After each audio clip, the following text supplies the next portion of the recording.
এটি হতে পারে একটি শামুক, বুঝলেন? এটা হতো সে একটা জেতা শামুক, বুঝলেন? এটা হতো অনেক বিভিন্ন ধাতুর দুর্বলতার জন্য হতো উপকারী জিনিস। আর এটা যদি আপনি কাঁচা খাইতে পারেন, এই যে ভিতরের মাংসটা, আপনার যে সেক্স যে পাওয়ারটা, এটা অটোমেটিক আপনার চলে আসবে। এটা হতো যদি পানি যদি চোখের মধ্যে কিছু ধুলা পড়ে, যে কোনো একটা পরে, এই এই যে শামুকটা, এই পানিটা যদি আপনারা দিতে পারেন চোখের ভিতরে, অটোমেটিক আপনার চোখ একদম ক্লিয়ার হয়ে যাবে। দর্শক, এই শামুকটা হচ্ছে যে একটু সাগরের পামুক হতে যা।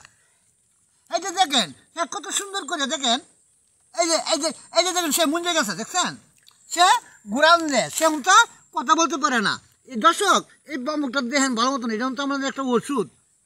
আপনার ছাটাই পড়ছে চোখের মধ্যে, এটার পানি দিবেন।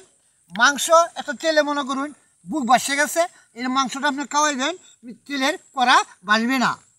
তোমার মোহাম্মদ আব্দুল হাসেম পাগল।